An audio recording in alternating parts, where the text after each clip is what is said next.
नमस्कार. सिनेमाचे दिवस या मालिकेतील आज हा 8वा भाग. कथा पटकथा संवाद यातला कथा पटकथा गीत आणि संगीत या चॅप्टरमधला आपण का भाग पुढे जाऊ ठेवूया. जयराम कुलकर्णी पुण्यात होते. पितांबर पुण्यात त्यांना भेटला आणि त्यांनी त्यांच्याशी बोलणं केलं आणि तिथं मला फोन लावून दिला. जयराम कुलकर्णी अतिशय आज जयरामजी नाही आहेत, एकदम मनमोकळे, पण माझी त्यांची कधी गाठ पडलेली नव्हती कारण मी सिने क्षेत्रातच नवीन होतो मुळात. बोलणं झालं आमचं. आणि जयराम कुलकर्णी कोण? आता आजच्या तरुण पिढीला सांगायचं तर जयरामची मराठी सिनेमामध्ये बहुसंख्य चित्रपटात जयरामजींचं काम असायचं. आकाशवाणीवरचे ते मान्यवर कलाकार होते. गावाकडच्या गोष्टी असा जो कार्यक्रम असायचा त्यात ते असायचे. आणि आपल्याकडच्या मृणाल देव ह्या त्यांचे सून, म्हणजे त्यांच्या चिरंजीवाची पत्नी. आणि आत्ता माझा हौशीला सिरियल चालली आहे. तो विराजस जो कुलकर्णी आहे तो त्यांचा जयरामचा नातू. त्यांच्या पत्नी उत्तम डॉक्टर विकास टिळकला त्यांचा दवाखाना होता आणि अतिशय दिलखुलास आणि मस्त मनुष्य असं जयराम कुलकर्णी. तर त्यांचंही नक्की झालं. आता होती पुण्यातील आमची गाणी रेकॉर्डिंगच्या पूर्वतयारीची बैठक. सिने क्षेत्रातील प्रत्येकाचे त्या त्या गावातील लॉज ठरलेले असते आणि कधी त्यातील विशिष्ट खोलीसुद्धा. भाईंचे प्रभात रोडवरील स्वरूप लॉज होते. ते व पितांबर मुंबईहून आले. मी साताऱ्यातून आणि सुधीर पुण्यातूनच बरोबर हार्मोनियम घेऊन स्वरूप लॉजवर आला. काही किरकोळ ॲडिशन्स, उल्लेख, पटकथेत सातारच्या प्रति सरकार व अर्कशाळेसंबंधीचा उल्लेख आवश्यक होते. उदाहरणार्थ क्रांतिसिंह नाना पाटील, जी डी लाड, अर्कशाळेची पार्श्वभूमी वगैरे यांच्यावर फेरफार करण्याचे भाईंनी मान्य केले. नंतर सुधीरने केलेली गाणी आधी वाचून नंतर चालीत पिटीवर म्हणूनही दाखवली. भन्नाट रानवारा मस्तीत शीळ घाली हे कॉलेजच्या ट्रिपचं गाणं. गॅदरिंगच्या वेळी ते जणू पृथ्वी व्यापून राहे, व्यापते दिशा ही दाही, हे प्रेम कालही होते, हे प्रेम असेले उद्याही. रुसलेल्या नायकाला समजवण्याचे कशी तुला समजवे गाणे. आणि चौथे दुय्यम विनोदी जोडीचे अगं फुलवा तू फुलवायचं का नुसतंच झुलवायचं, शिमरू मेलं हेलपाट्यानं असं नाही ना व्हायचं, हे डंगदार गीत. सर्व गाणी शब्दसंपदा अर्थ व चालीने सुंदर झाली होती. ती ऐकल्यावर मी व पितांबरने उत्स्फूर्तपणे दाद देऊन सुधीरला म्हटलं, काय आज दिवसात सुद्धा चांगली गाणी झाली ना. त्याने खुशी घेऊन पण मला तू काय कोड्यात टाकलं तर असं सांगितलं. श्रीकांत पारगावकर, रंजना पेठेजोगळेकर, सुरेश वाडकर आणि उत्तरा केळकर हे कलाकार. वाद्यवृद्ध संचालक इनॉक डॅनियल्स आणि रेकॉर्डिंगसाठी गोरेगावच्या फिल्म स्टुडिओ हे सर्व नक्कीही केल्याचंही त्यांनी खुशीत सांगितले. आमचे सर्व बोलणे चालू असतानाच भाईंची मात्र मनापासून दाद येत नव्हती. मी भाईंना विचारलं. ते म्हणाले, गाणी चांगली आहेत, परंतु कशी तुला समजावू. या गाण्याची माझी कल्पना अच्छा जी मैं हारी चलो सारखी उडत्या चालायची होती. अगदी शेवटच्या गाण्यात मुकराची शेवटची ओळ, अरे बच्चू तुला मिळेल डच्चू कसं रे तुझं व्हायचं ही केली आहे. त्यात गडबड आहे कारण त्या पात्रात त्याचे कथेत नाव विजय आहे आणि बच्चू हे दुसऱ्या कामगाराचं नाव आहे. त्यामुळे या दोन्ही गाण्यात बदल करावा असं वाटते. या त्यांच्या आक्षेपामुळे सुगराज जेवताना एखादा खाडा लागल्यासारखं झालं. पहिल्या आक्षेपाला सुधीरने उत्तर दिले की ते म्हणतात तसे गाणे प्रेमाला पक्की बैठक असेल तर लटका रुसवा काढायला योग्य होईल, पण आपल्या कथेत ते प्रेम पूर्णपणे रुजायचं आहे. दुसऱ्या आक्षेपावर मी म्हटलं, आता या गाण्याची भट्टी मस्त जमली आहे तर ती डिस्टर्ब करायला नको. त्यापेक्षा कथेतलं त्या पात्राचं नाव बदलूया ना, ते आपल्या हातातच आहे. अर्थात या सर्व खुलाशानेही बाईंचे पूर्ण समाधान झाले नाही, पण आमच्याकडे तरी वेळच कुठे होता. तेव्हा गाणी चाली फायनल झाल्या. आता आज इतक्या वर्षांतर ती गाणी रेडिओ दूरदर्शनला लागतात आणि लोकांनी आवडतात. अवधूत गुप्तेने सुद्धा एका रिमिक्स गाण्याचा मुखडा अगं फुलवा तू फुलवायचं असाच केला होता. ती भट्टी खरोखरीच जमलेली होती याची आणखी कोणती प्रचिती हवी आहे. बहीणचे राहिलेले मानधन देऊन आणि स्वरूपचे मिष्टान्न भोजन होऊन ती मीटिंग संपली. सुधीरने रेकॉर्डिंगची तारीख बहुधा 29 सप्टेंबर ठरवली होती. एकाच दिवसात सर्व 4ही गाण्याचे रेकॉर्डिंग सकाळी 9 ते रात्री 12 या वेळेत पूर्ण करायचे होते. कारण इतर रेकॉर्डिंग स्टुडिओ उपलब्ध होत नव्हते आणि आमचं ते 30 तारखेच्या तर रेकॉर्डिंग होणं महत्त्वाचं होतं. अरुण, तू सर्वार्थाने माझी सत्वपरीक्षा बघतोस. असं सुधीर म्हणाल. ते खरंच होतं, कारण या कामाला खरं तर 2 ते 2.5 दिवस द्यायला हवे होते. त्याने त्यासाठी होणाऱ्या अंदाजे खर्चाचे टिप्पणी दिले. सिने क्षेत्रात रेकॉर्डिंगच्या वेळी सर्व वादकांचे व अन्यांचे पैसे त्याच वेळी द्यायचे असतात हेही त्याने सांगितले. मी त्याप्रमाणे व्यवस्था करूनच पितांबरला रेकॉर्डिंगच्या आदल्या दिवशी मुंबईला पाठवतो असं म्हटल्यावर आतापर्यंत एकदाही नाही रागावला सुधीर. थोडा का जरा जास्तच रागावला. आणि म्हणा, अरुण, हे म्हणजे अतिच झालं. तुझा हा पहिलाच चित्रपट. मी गीत आणि संगीत दोन्ही केलेला हा मला पहिलाच मराठी चित्रपट. त्यातून सॉन्ग रेकॉर्डिंग म्हणजे खऱ्या अर्थाने चित्रपटाचा प्रारंभ असतो. अशा वेळी निर्माता हजर असणे अत्यंत आवश्यक आहे. बरं, आपण हे काम कसं जिद्दीने केलं हे तुला माहिती आहे, तेव्हा तू यायलाच हवंस. मग माझी अडचण जेन्युइन होती. आदल्या दिवशी 28 सप्टेंबरला इन्कम टॅक्सच्या महत्त्वाच्या केसेस सातारला होत्या आणि दुसऱ्या दिवशी म्हणजे 30 सप्टेंबरला इन्कम टॅक्स स्टाफच्या यशलक्ष्मी हाऊसिंग सोसायटीचे भूमिपूजन सकाळी 10 वाजता सातारला इन्कम टॅक्स कमिशनर यांच्या हस्ते होते. त्या सोसायटीची स्थापना, जागा बघून ती जागा खरेदी या सगळ्याशी मी संबंधित होतो. त्यामुळे या समारंभात उपस्थित राहणं मला गरजेचं होतं. पण हे सगळं सांगून सुधीरचा आग्रह कायम होता. त्यामुळे धावत पळत का होईना पण रेकॉर्डिंगला नक्की येतो असं कबूल करून मी व पितांबर सातारला परतलो. कलाकार निश्चित झाले, पण अन्य तंत्रज्ञांची निश्चिती व कॉन्ट्रॅक्ट्स व्हायची होती. ते सर्व कोल्हापूरचेच घ्यायचे पितांबरने ठरलं असल्याने कोल्हापूर ट्रीप आवश्यक होती. पितांबर कोल्हापूरला गेला व दुसऱ्या दिवशी दुपारी 3 वाजता सर्व तंत्रज्ञांना विजय लॉजवर त्यांना बोलून घेतलं. मी सकाळी जाऊन 1:30 वाजेपर्यंत इन्कम टॅक्सचं काम पूर्ण केलं आणि बरोबर 3 वाजता विजय लॉजवर पोचलो. सातारचा माझा मित्र जगन्नाथ चौगुले हौसेनं परस्पर तिथं आला होता. जगन चौगुले आज नाही आहे. जगन म्हणजे उंच निंच वडार समाजातील कष्टाने यशस्वी झाला कॉन्ट्रॅक्टर आणि उत्साही तेव्हा नगरसेवकही होता.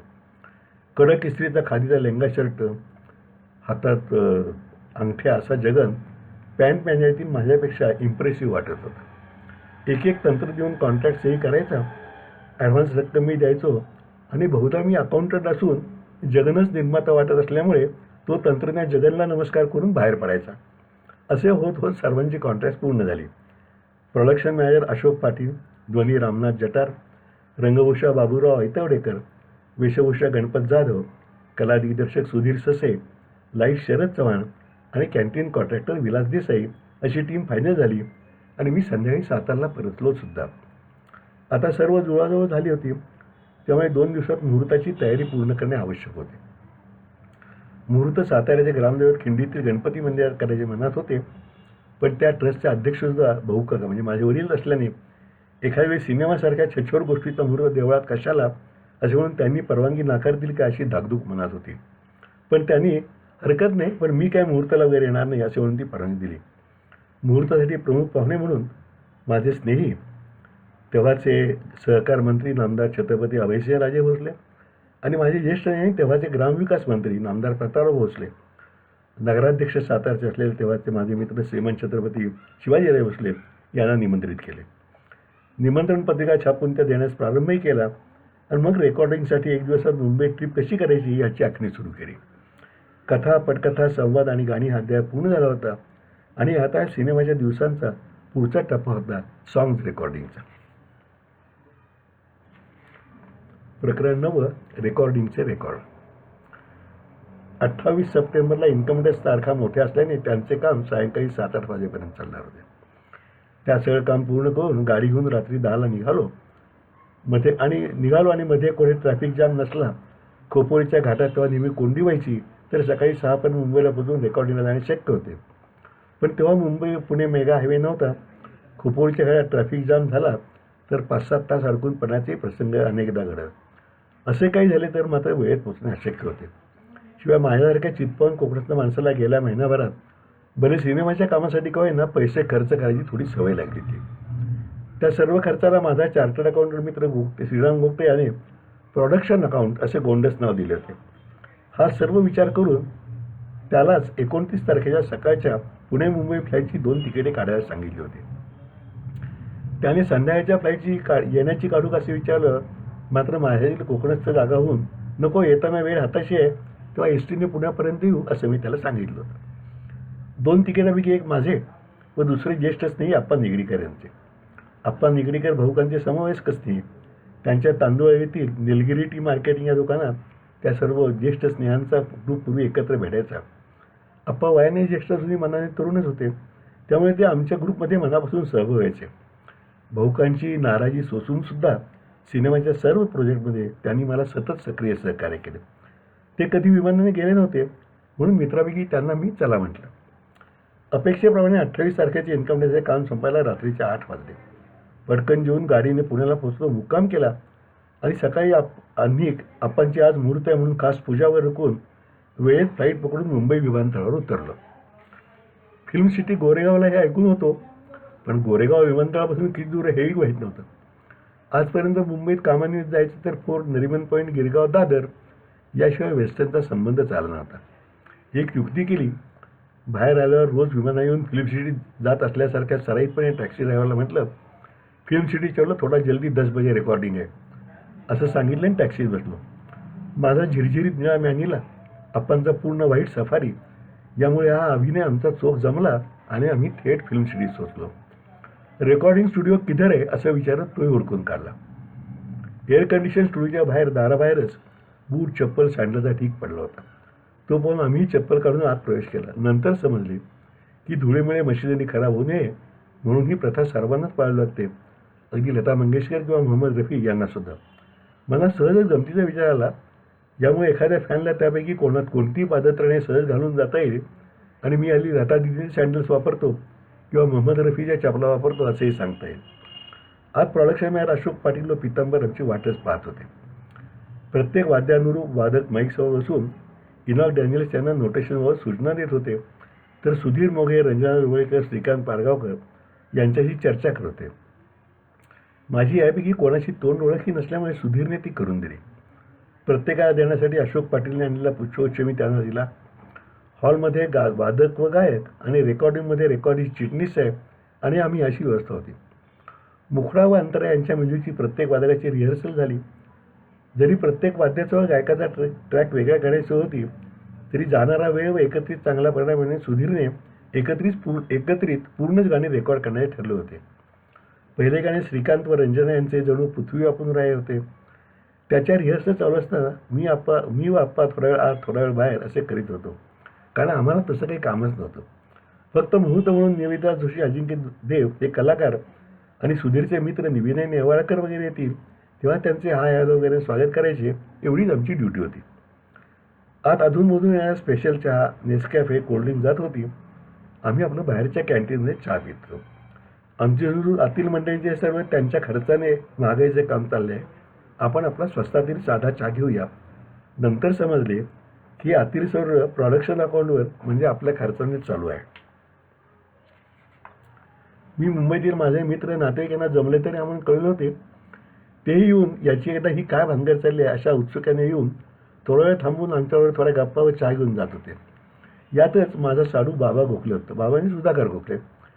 एका मोठ्या मिलमध्ये डाईंग मास्टर या मोठ्या हुद्द्यावर काम करणारा बाबा त्याच्या डाईंग क्षेत्रातील तज्ज्ञ होता. गप्पा मारताना त्याने विचारले, अरे अरुण, तुझ्या सिनेमातील गाण्याचे आत रेकॉर्डिंग चालू आहे, तर मग तू बाहेर थांबून काय करतोय? तू आत थांबून सगळे व्यवस्थित तुझ्या अपेक्षेवर होत आहे हे पाहायला नको का?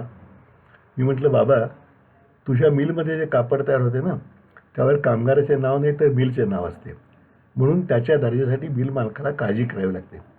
पण इथं तसं नाही आहे. मला गाण्याचे शब्द, चाल चांगली आहे की नाही ते कळते, ते मी पाहिलं आहे.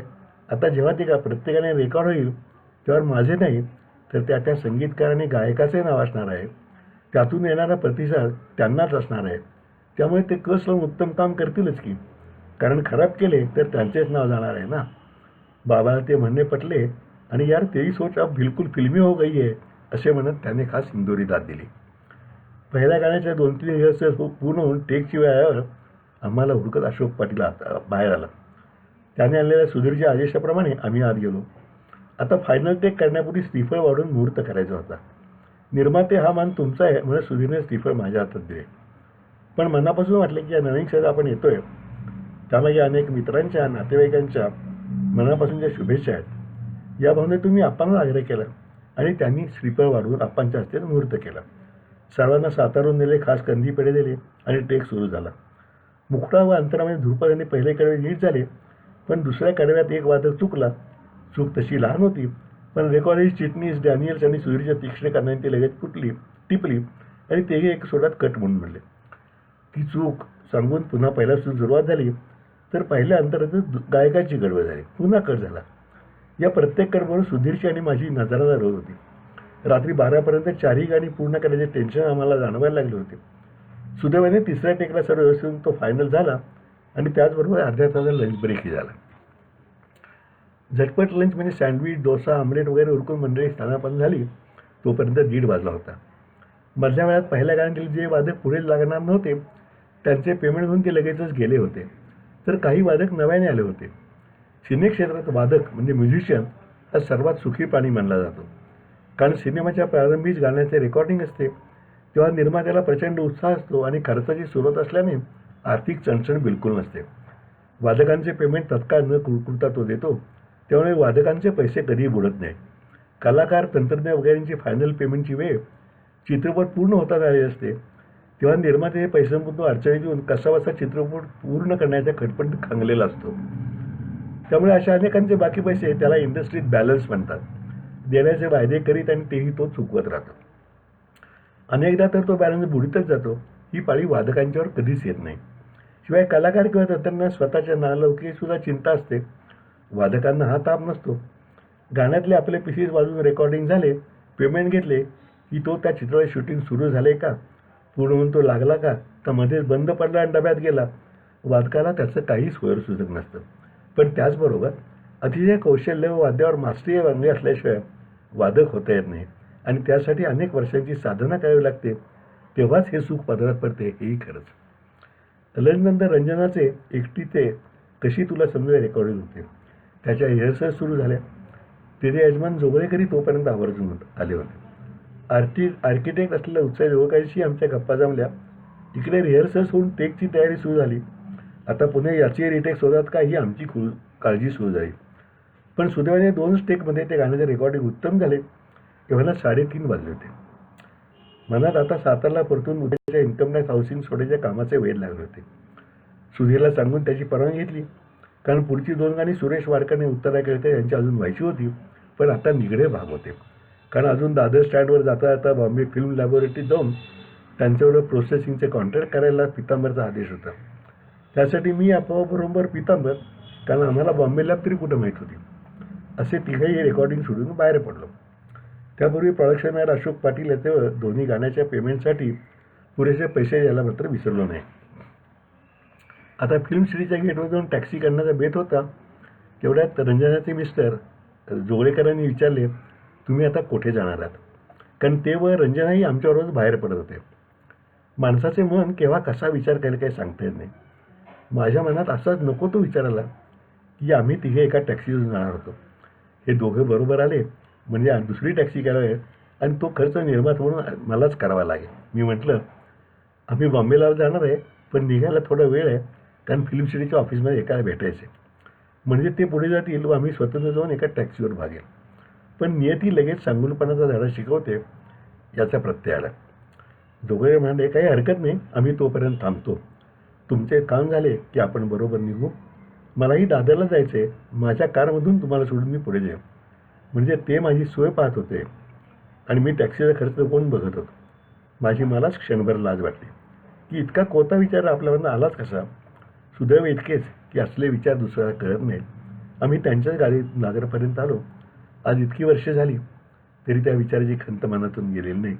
अर्थात रंजना जोगळेकरांना मी एकदा हे सगळं बोलूनही दाखवलं आणि ती खंत काही प्रमाणात कमी केली. आम्ही बॉम्बेलामध्ये प्रथमच जात होतो, पण खरं तर आम्ही त्यांचे ग्राहक होतो. म्हणजे एक प्रकारे त्यांना पैसे देणार होतो, पण तेथील एकूण वातावरण जसे काही कोणी याचकच त्यांच्याकडे गेला असे होते. होसी वाडिया या त्यांच्या प्रमुखांनाच भेटायला आम्हाला 15 मिनिटे तिष्ठत बसावे लागले. त्यांनी बोलून आम्हाला देसाई म्हणून त्यांच्या मॅनेजरकडे पाठवले. देसाईंच्या समोर 2च खुर्च्या होत्या आणि आम्ही तर तिघे होतो. पण त्यांनी देसाईंनी स्वतःहून तिसरी खुर्ची काही मागवली नाही. पितांबर उभाच राहिलं जेव्हा मी सांगितले तेव्हा तिसरी खुर्ची आली.